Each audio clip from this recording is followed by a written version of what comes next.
A União das Casas Espíritas da Zona Norte apresenta O Espiritismo está no ar. Um programa que anuncia, esclarece e consola.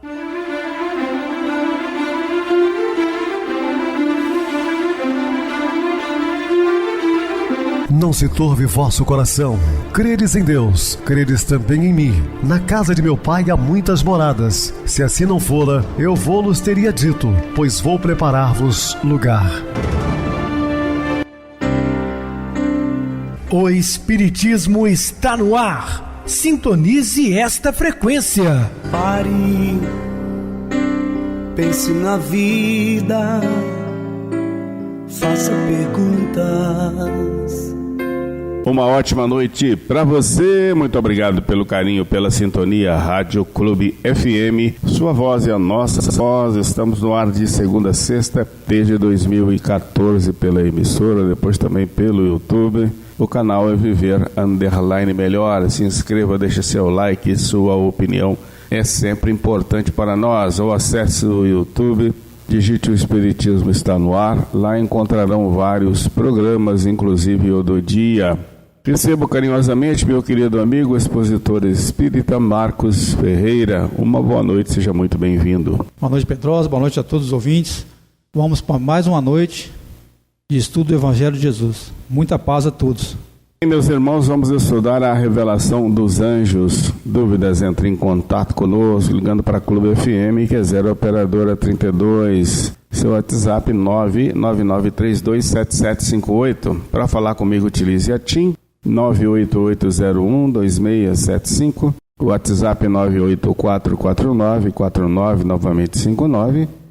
O e-mail espiritismoestanoar@hotmail.com. Interajam conosco, façam perguntas, tirem dúvidas, podem dar sugestões ao programa, estamos à disposição dos ouvintes. Vamos agora para aquele momento muito especial que é o nosso momento de oração. Sintonize esta frequência. O Espiritismo está no ar. Momento de oração. A vida é um constante aprendizado. A lei de causa e efeito nos conduz através das experiências necessárias para o nosso aprimoramento moral e espiritual. Muita paz e muita luz a todos. Estamos apresentando O Espiritismo está no ar. Bem, meus amados irmãos, estamos de volta com o assunto da noite, falando a revelação dos anjos. Narra o evangelista que, de início, só um anjo apareceu aos pastores. Mesmo assim, a glória do Senhor o cercou de resplendor e tiveram grande temor.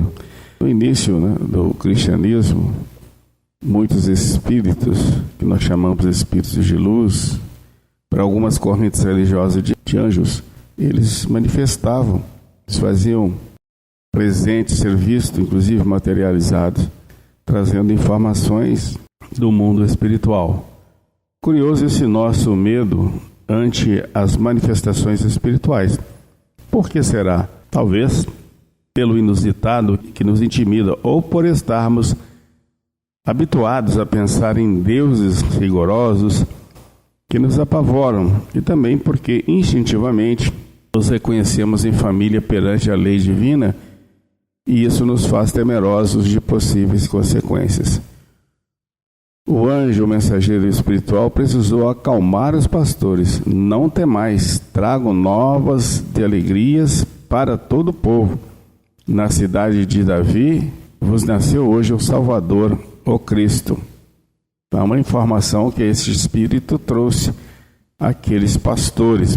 O nascimento de Jesus seria um motivo de alegria geral por causa da missão, seu labor em favor da humanidade toda, redimindo-a, salvando-a da ignorância quanto às realidades espirituais, libertando-a do materialismo, do egoísmo, do orgulho e do ódio, bem como da intolerância, ensejando uma era de paz e progresso. Depois apareceu no céu a milícia celeste, como são numerosos os espíritos do bem. Constituem uma coletividade que alguns denominam de Espírito Santo. São a comunidade dos espíritos bons que agem em nome do amor de Deus em tudo sobre todos.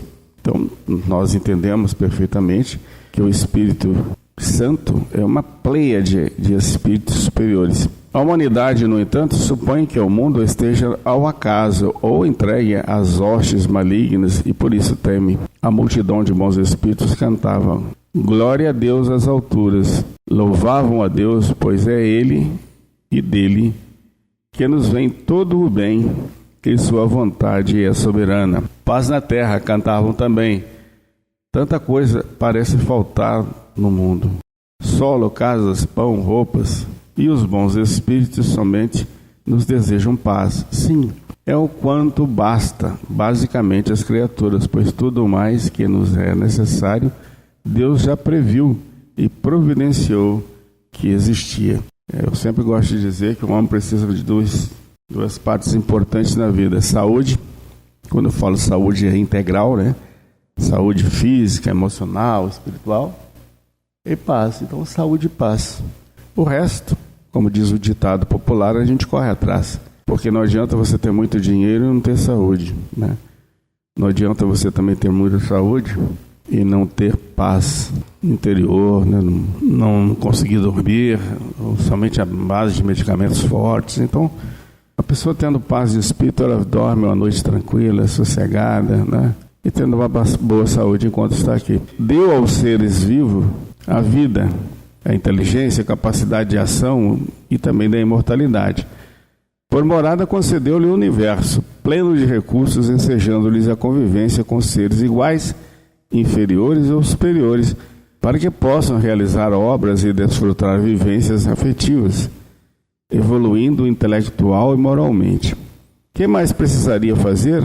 Os seres humanos é que precisamos fazer a nossa parte, vivendo sem perturbar nem prejudicar a paz, o equilíbrio da natureza, o ecológico, do nosso próprio eu, o psicológico, e da coletividade, sociológico, para seguir trabalhando, aprendendo e progredindo. Boa vontade para com os homens, cantavam ainda, expressando a disposição de acompanhar o desígnio de Deus e a atitude fraterna do Mestre que veio até nós para nos ajudar. Deus, Jesus, os bons espíritos agem com boa vontade para conosco. Estaremos correspondendo a essa vontade? Tem boa vontade os que para com os outros? Palestina era uma terra de pastores, mas nem todos viram os anjos ou ouviram sua mensagem, só os que guardavam os rebanhos nas vigílias da noite. Estava escuro, havia perigo, sentiam cansaço, solidão, mas não dormiam e não abandonavam o rebanho, sobrepujando dificuldades, cumpriam seu dever. Só quem age assim vê os mensageiros de Deus ou lhe sente a presença e inspiração. E os pastores disseram entre si: vamos até Belém e vejamos o que aconteceu, porque o Senhor nos deu a conhecer. Se não dessem atenção à notícia e não caminhassem com seus próprios pés no rumo indicado, mesmo tendo visto e ouvido os anjos, não chegariam a ver o Cristo. A ação da criatura completa a revelação. Quantas revelações já tivemos os espíritas com a teoria e a prática doutrinária?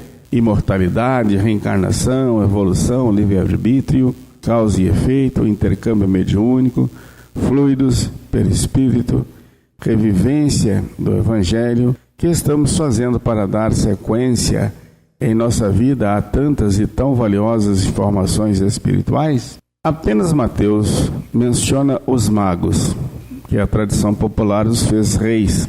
Vejam só, tradição popular coloca-os como reis. O Evangelho não menciona isso. E afirma que eram 3. Isso aí foi a criação de alguns segmentos religiosos, dizendo que um se chamava Melquior, Baltazar, Gaspar. Ora, nos Evangelhos apenas cita uns magos, e sabemos pelos historiadores gregos, como Heródoto e Xenofonte, que os magos eram sacerdotes muito conceituados entre medos e persas, casta ocupada sobretudo em medicina, astronomia, então ainda a astrologia, as ciências divinatórias relacionadas às causas espirituais. Eles vinham do Oriente e se dirigiam para Jerusalém. Movidos pelo ideal, haviam abandonado comunidades e buscavam a cidade santa, símbolo de espiritualidade. Lembrando a todos também, obviamente andavam em caravanas, que saíram da Pérsia. Eles eram seguidores de Zoroastro, eram sacerdotes zoroastrianos, e que estavam vindo para Jerusalém. Aquela época muito perigosa, então só uma caravana composta por vários homens que poderia sair atravessando o deserto. 1, 2, 3 jamais iria a uma distância tão longe e tão perigosa. Então o Evangelho menciona os magos, não o número de 3. 3 foi uma criação aí à parte, não é bíblico, não consta esses nomes nos Evangelhos. E associaram 3 porque Jesus recebe 3 presentes. Por causa disso, eles disseram 3 magos, mas certamente eram vários magos. Há quem pense no campo da espiritualidade, visando interesses materiais, benefícios imediatos. Os magos, porém, buscavam Jesus, um mestre espiritual. Muitos buscavam Jesus interessados no que lhes possa oferecer de benefícios aqui e agora. Os magos o procuravam para adorá-lo, reverenciá-lo. E quando encontraram, abriram seus tesouros, lhe ofertaram dádivas, outros simbolizando os valores do ser. Tudo que se é, sabe-se pode. Incenso, traduzindo a submissão, acatamento, obediência, e mirra, demonstrando sentimento, amor, devotamento.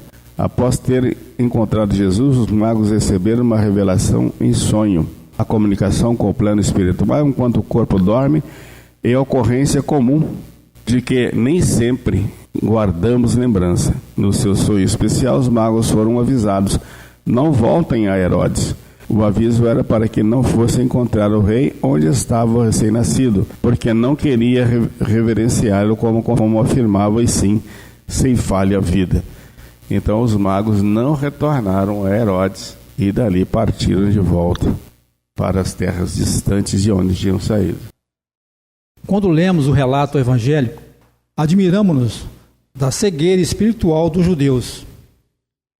Há tanto tempo esperavam pelo Messias, confiantes nas tradições e nas profecias, aguardavam, esperançosos, que se cumprissem os sinais a seu respeito.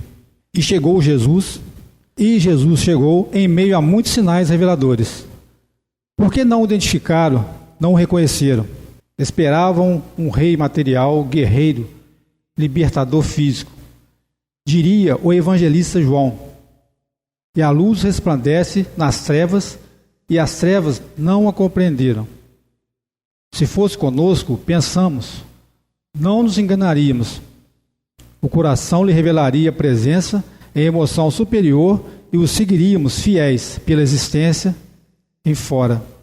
Brilhasse a estrela guia, cantasse as vozes celestes, e desligamos-nos dos compromissos da matéria, sairíamos ao encontro do Cristo, para nos consagrarmos à sua vinha de verdade e amor. Entretanto, para os judeus, a estrela brilhou alguns dias apenas, e os anjos apareceram e cantaram somente uma vez.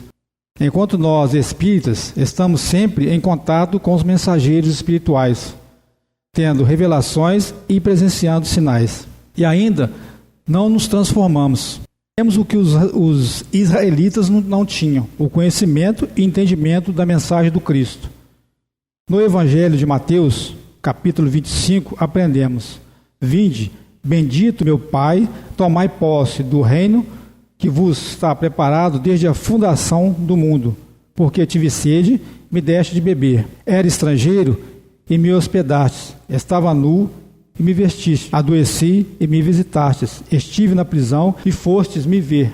Todas as vezes que fizeste isso a um desses meus irmãos mais pequeninos, foi a mim que o fizestes. Nosso próximo em necessidade é Jesus.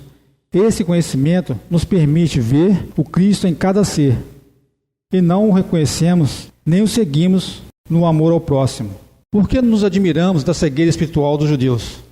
Vemos um argueiro, um cisco no olho do nosso irmão e não vemos a trave que há no nosso. Sim, pelos excessos no comer e beber, saudações apenas formais e presentes interesseiros ou vaidosos.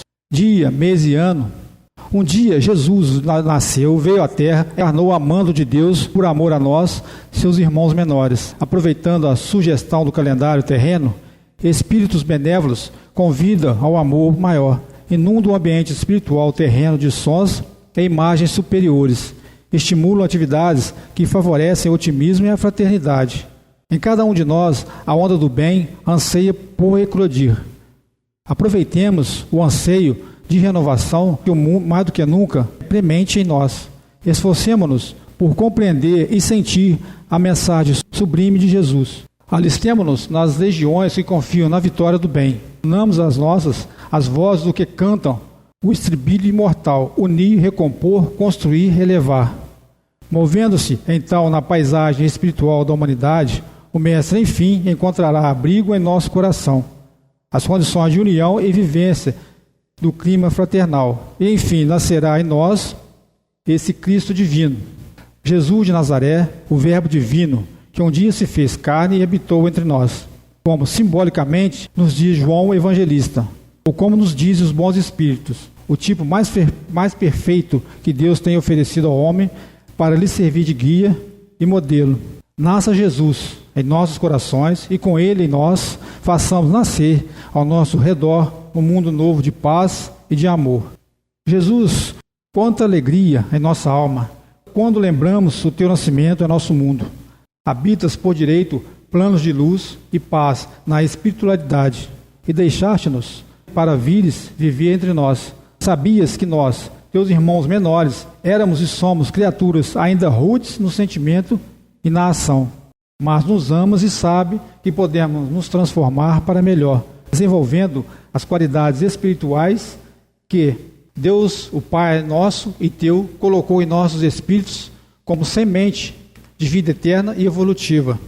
E vieste para dizer-nos que a vida do espírito é muito mais valiosa que a do corpo. Não finda no túmulo e seus tesouros. O ladrão não rouba, a traça não rói e a ferrugem não corrompe. Para alcançá-la, é preciso apenas ter olhos de ver, a verdade visível e ouvidos de ouvir, os chamados do bem. E amar a Deus sobre todas as coisas e ao próximo como a si mesmo, perdoando sempre para também ser perdoado. Mestre incomparável, não falaste somente, demonstraste vivendo a lei do serviço incansável em favor do bem de todos, na mais pura e inalterável fraternidade. Que bom que vieste, Senhor. Ainda estamos procurando seguistes os passos, mas já sabemos que, se nos guiarmos por essas verdades que nos ensinaste, encontraremos a paz e instalaremos o amor na terra. É assim o caminho da verdade e da vida. Ninguém vai ao Pai senão por ti.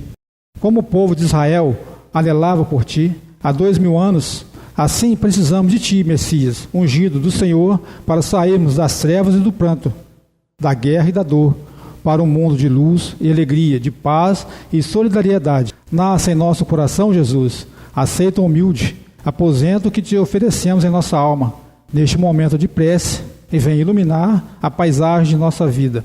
Que esteja conosco sempre, em nossos olhos, ao fitarmos o que nos rodeia, em nossa boca, quando com Ele falarmos, em nossos pés, para caminharmos ao encontro deles, em nossas mãos, para ajudá-los sempre que precisarem. Sentindo-te dentro de nós, Jesus, invade-nos imensa alegria e vem-nos um anseio de amor por toda a humanidade. O canto dos anjos em Teu Natal na terra. Agora o compreendemos integralmente, pois também a nossa alma canta. Glória a Deus nas alturas, paz na terra, boa vontade para com todas as criaturas. Narra o livro Êxodo, que, liderado por Moisés, o povo israelita saíra do Egito, onde se sentiam como escravos. E na metade do 2º mês, após a fuga, chegaram ao deserto de Sim, região entre Elim e Sinai. As provisões, então, escassearam, a fome começou, e com ela os clamores do povo contra Moisés e Araão. Vós nos conduziste a esse deserto para matardes a fome toda essa multidão. Oxalá tivéssemos sido mortos pela mão do Senhor no Egito, quando nos assentávamos diante das panelas de carne e tínhamos pão em abundância. Ante a fome física, a necessidade material imediata, Os israelitas esqueciam seu ideal de liberdade e se rebelavam. Quantos líderes já se defrontaram e quantos ainda se defrontam com essa reação? O povo quer benefícios e vantagens, sem que lhe custem luta ou sofrimento. Diz o ditado popular: casa onde não há pão, todos gritam e ninguém tem razão. Os dirigentes romanos já sabiam que para acalmar o povo era preciso lhe proporcionar pão e circo. Moisés levou a reclamação do povo a Deus. Como? Mediunicamente, por certo. E Deus lhe respondeu através de instrutor espiritual, que em nome do Altíssimo lhe disse: vou fazer chover pão do alto do céu.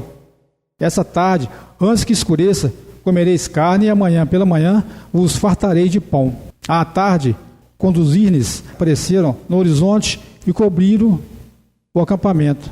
Podemos aceitar o relato como verídico, diz Nelson Becker Caes, em seu livro História Ilustrada do Mundo Bíblico, publicado por Seleções do Reader's Digest, que na península do Sinai, durante a primavera e outono, codornizes migradoras que vão da África para a Europa Central pousam para descansar e são apanhadas pelos famintos beduínos nômades. E no dia seguinte, pela manhã, em torno de todo o acampamento, apareceu uma camada de orvalho, que, evaporado, deixou sobre a superfície do deserto uma coisa miúda, granulosa como geada sobre a terra. Manhou, o que é isso? Perguntavam-se os filhos de Israel, porque não conheciam aquilo, ignoravam inteiramente o que fosse. Este é o pão que o Senhor nos manda para comer, disse Moisés.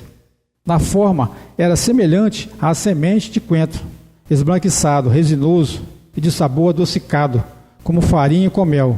Iria ficar conhecido como maná, por causa do manhou, a exclamação dos israelitas, ou pelo significado de pão do céu. Teria sido o maná uma substância criada especialmente por Deus para alimentar o povo israelita no deserto? Ou seria um produto natural, multiplicado extraordinariamente? Há várias plantas que, em certa época do ano, produzem substâncias naturais parecidas com o maná bíblico.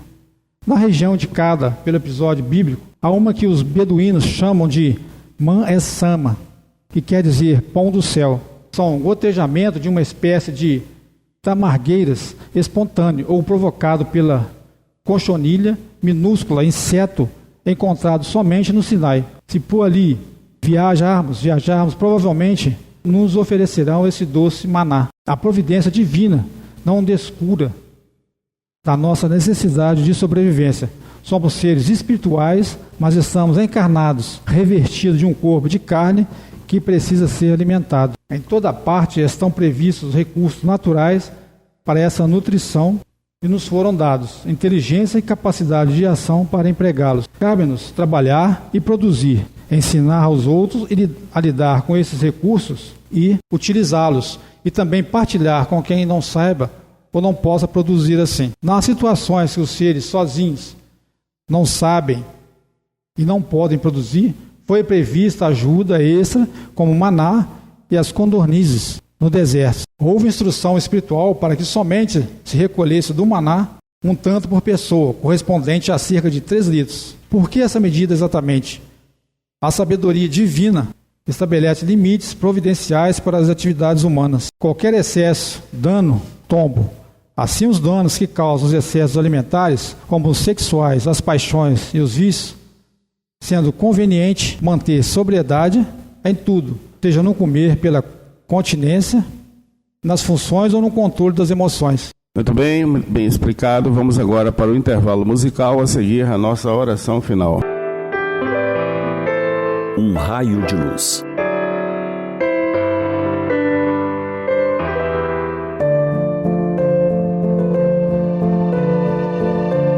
O gabinete daquela escola de ensino médio se convertera por alguns momentos em palco para uma cena constrangedora.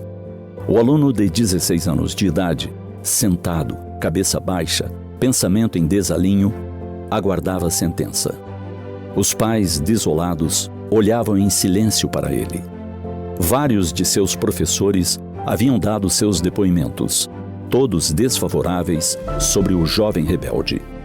Se o garoto fosse expulso, seria um peso a menos na sua árdua obrigação de ensinar. Se livrassem daquele estorvo, sua tarefa ficaria mais leve. Talvez fosse isso que pensavam alguns daqueles educadores. O silêncio enchia a pequena sala. O professor de física se levantou para dar seu parecer. Homem maduro, lúcido, educador por excelência. Antes de dizer qualquer palavra, olhou detidamente nos olhos de cada um dos presentes e se sentiu extremamente comovido diante da situação. Como poderia ajudar a resolver a questão sem prejuízo para o seu aluno? Para ele, expulsar um aluno seria decretar a própria falência como educador. Então, olhou carinhosamente para a mãe e perguntou: "O que está havendo? O que aconteceu para que a situação chegasse a esse ponto?" Tamanha era a vibração de ternura da sua voz que a mãe se sentiu amparada na sua desdita. Olhou com afeto para o filho e, num tom de extremado carinho, disse: "Meu filho." O jovem, diante da pequena frase que ecoou em seu íntimo com mais força do que 1000 palavras de reprimenda, desatou a chorar. Chorou e chorou compulsivamente. A comoção tomou conta de todos. As lágrimas rolaram quentes dos olhos daqueles pais sofridos, também do professor e da diretora.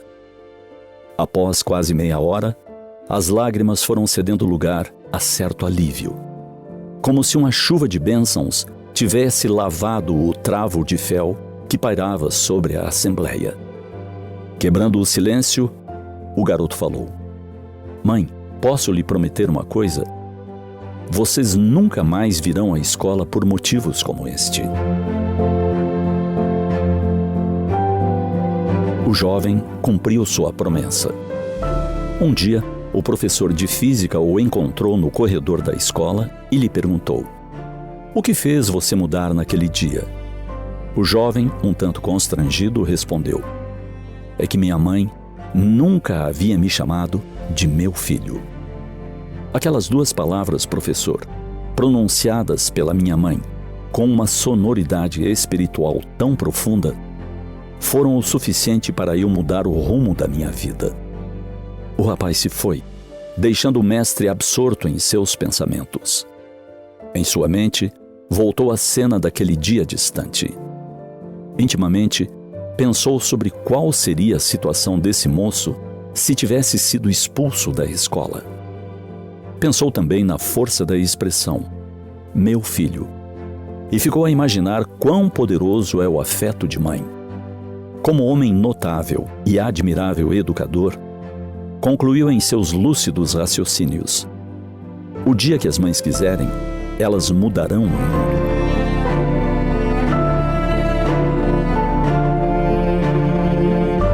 Essa história teve um final feliz graças ao gesto de um professor que, como um raio de luz, penetrou aqueles corações com tamanha suavidade, sendo capaz de mudar para sempre a vida daquela família. Pensemos nisso sempre que o nosso parecer for solicitado diante de qualquer situação.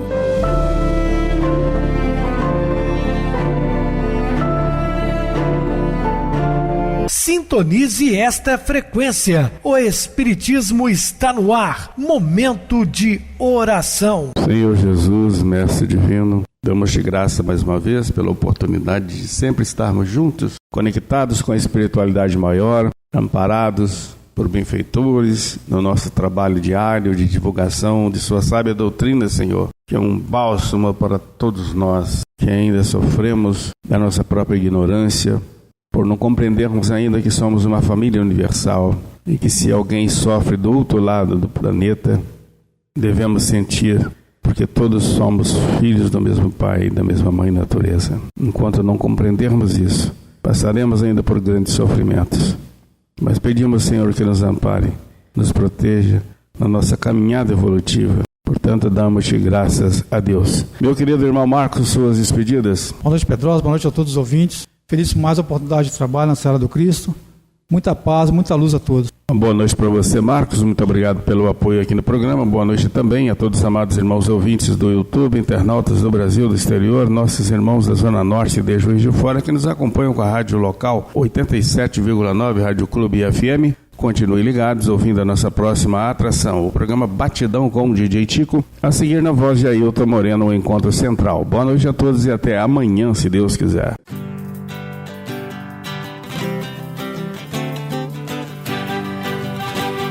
A União das Casas Espíritas da Zona Norte apresentou O Espiritismo Está no Ar, anunciando o Evangelho de Jesus, esclarecendo sua mensagem, consolando corações. Olhe pro céu e descubra imagens de luz. Se tem Jesus, o amor todo que Deus te deu. Pense no bem, no melhor em que pode fazer. Seja o que for, também vai receber. De coração, ajude o irmão, a caridade é o caminho do amor. Faça ainda que possa sofrer, pois bênçãos de Deus há de ter. Ame, perdoe e viva melhor a natureza, o céu e o mar. Veja o encanto que a vida nos dá, a chance eterna que temos para amar, para amar. Olhe pro céu e descubra imagens de luz. Sinta em Jesus o amor todo que Deus te deu. Pense no bem, no melhor em que pode fazer. Seja o que for, também vai receber.